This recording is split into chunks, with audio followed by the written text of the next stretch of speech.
Well, it's the end of yet another week, and here on this channel, that means one thing and one thing only. Every weekend, I post an episode of this series we do called Your Take Not Mine, where I turn to you, the viewers, to give me your hottest NBA takes of the week based on what's going on at the time, and I then choose my favorite submissions and discuss them in a video. This week has, to say the least, been pretty eventful, and there's definitely a lot to talk about as a result, so here we are. In order to submit your takes, I make a community post either on the day of or the day before the video, similar to the one that you see on your screen now. So if you want a chance to be featured in a future episode, be sure to stay on the lookout for that. Before we start though, it turns out about 67% of you watching right now aren't even subscribed to the channel, so please, if you enjoy the content, consider hitting the subscribe button, as not only does it help out a ton, but I would also very much appreciate it.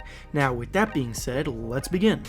The first take we'll be discussing comes to us from Lenny, and he says that the way that Joel Embiid is playing right now is no fluke, and that he should be considered a player on the same level as guys like James Harden, Steph Curry, and Kawhi Leonard. The season Embiid is having so far this year is truly on another level. It's easily the best season of his career, he's arguably the leading MVP candidate, and his team has the best record in the Eastern Conference. His dominance in the paint has been taken to another level, his jump shot is falling at a much more efficient rate, and defensively, he's protecting the rim at a level that could put him in the mix for the Defensive Player of the Year award. So with all of that said, it's pretty tough to say that Embiid isn't one of the best players in the league now. But going back to the take at hand, is he in the same tier as the three players he mentioned who have been at the top of player ratings for years now? That's where it gets a little complex. Right now, at his current moment, it is undeniable that Embiid's impact is as big or bigger than all of those players mentioned, but in order to garner enough respect to be placed into that top tier of players, I do think he's going to need to carry this level of production on for a longer period of time. We need this to go on through the entire season, we need to see him perform like this in the playoffs, and then we can revisit this topic, and he's definitely capable of doing that, but we need to see it happen first. The next take we'll be discussing comes to us from Zion, and he says that Jamal Murray needs to go to a team of his own in order to reach superstar status in the NBA. Jamal Murray has been one of the most perplexing players in the NBA for a few years now, because at times he can genuinely play at a superstar level, and then the very next game he'll look incredibly ordinary, and that inconsistency frustrates the hell out of a lot of fans and viewers of his game. In the bubble last year, Murray exploded and played at a level nobody could have seen coming, dominating at a historically impressive level with the amount of points that he was scoring in the bubble. And after that playoff run, most people assumed that he finally took that leap as a player and was about to emerge as a genuine star this year. Well, in typical Jamal Murray fashion, he's gone back to being a bit of an inconsistent, yet promising player this year, and while he has definitely improved from where he was a year ago, it's been minimal. Now, would this growth speed up if he were on a different team like this take suggests? I don't think so at all. He's already in a terrific situation as a team's lead guard, he's playing alongside a historically great playmaking big man in Jokic who plays a pass-first style, setting his teammates up, so I don't really understand why things would be better anywhere else. He's a talented scoring guard without question, but he's just not consistently dominant. The next take we'll be discussing comes to us from YDV, and he says that James Harden's lack of aggression offensively ever since he arrived in Brooklyn with his new role might cause the team a championship, but I think he meant to type that it might cost the team a championship.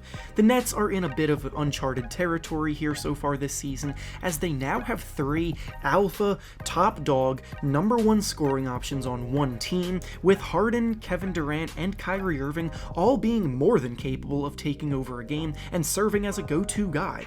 We've seen big threes in the past, but not necessarily in this sense where all three guys can take over and score so well. So because of this, working out the kinks and getting chemistry down while trying not to step on each other's toes is something that will be a work in progress for a while, and they'll all have to embrace a bit of a new role overall.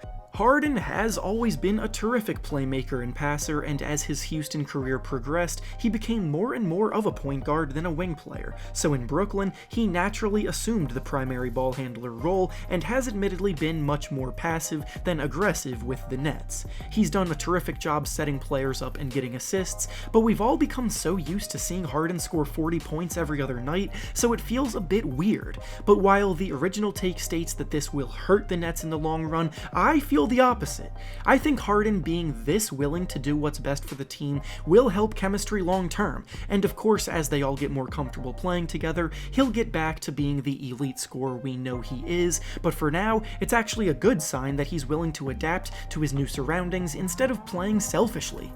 The next take we'll be discussing comes to us from Ricardo, and he says that Zion Williamson has now become pretty underrated, which is actually pretty funny because as he was rising through the ranks, you would always hear people saying that he was overrated as a player.